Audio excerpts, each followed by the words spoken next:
नमस्कार। मेरे चैनल अर्चना द्विवेदी पर आप सभी का स्वागत है। आज आप सभी के बीच एक संस्मरण लेकर आई हूँ जिसका शीर्षक है ईश्वरीय कृपा। आप सबको यदि मेरा वीडियो पसंद आए तो मेरे चैनल को लाइक एवं सब्सक्राइब करना ना भूलिएगा। तो आइए सुनते हैं यह संस्मरण।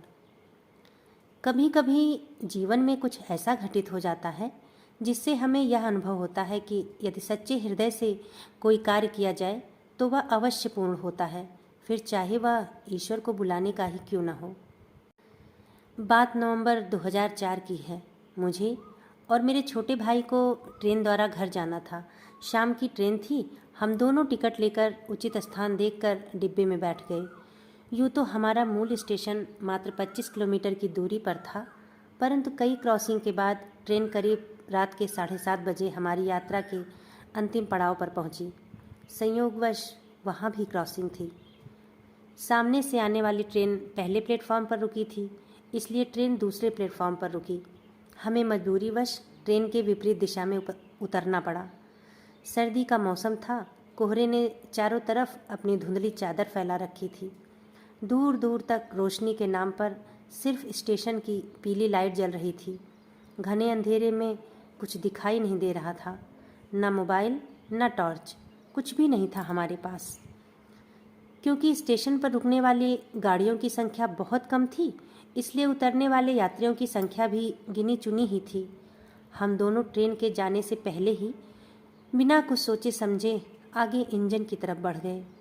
सच कहूँ तो हम दोनों को दिशा भ्रम हो गया था। हमें यह नहीं समझ आ रहा था कि स्टेशन आगे है या पीछे, इसलिए बिना समय गंवाए आपस में खुसफुसाकर हमने आगे ही बढ़ने का निर्णय लिया और सामने टिमटिमाते केबिन के बल्ब को, जो कि हमसे करीब 500 मीटर की दूरी पर था, स्टेशन समझकर तेज कदमों से आगे बढ़ गए।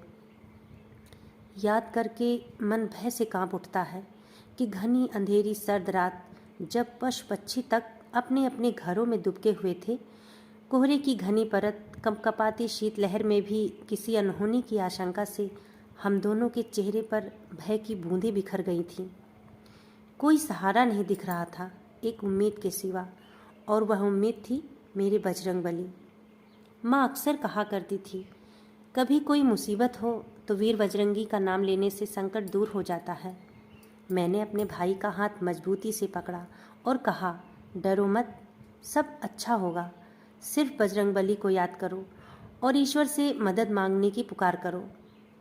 भूत पिशाच निकट नहीं आवें, महावीर जब नाम सुनावें। यह चौपाई और 30 कदमों की चाल, दोनों के सहारे हम करीब 300 मीटर दूर आ गए। बताती चलूं कि दुर्भाग्यवश हम स्टेशन से दूर होते जा रहे थे। एक पल को रुककर दोनों तरफ देखा। वहाँ से दाएं तरफ स्टेशन की लाइट दिखी और बाएं तरफ केबिन की। भयवश मस्तिष्क तो काम ही नहीं कर रहा था कि हम किधर जाएं। बिना समय गंवाए आसपास की आहट से बेखबर हमने आगे ही बढ़ने का निर्णय लिया। तभी अचानक टार्च की एक तीखी रोशनी हम दोनों के चेहरे पर पड़ी।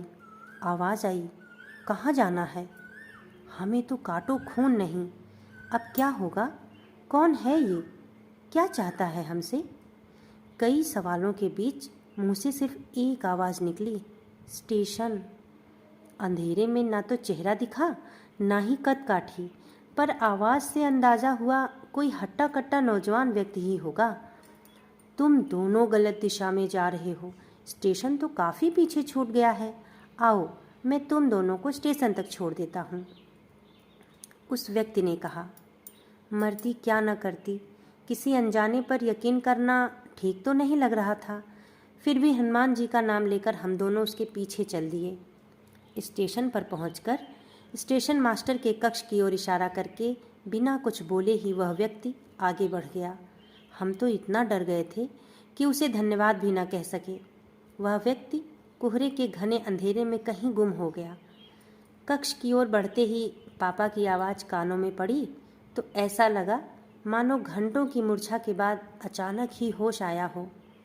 हमें फिर से अपने प्रिय पिता की छाँव मिल गई थी, जहाँ हम स्वयं को सुरक्षित महसूस कर रहे थे।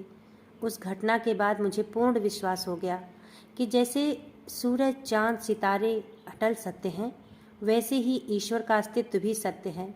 यदि ईश्वर को पूरी लगन और सच्चे हृदय से याद किया जाए तो वह हमारी सहायता करने जरूर आते हैं।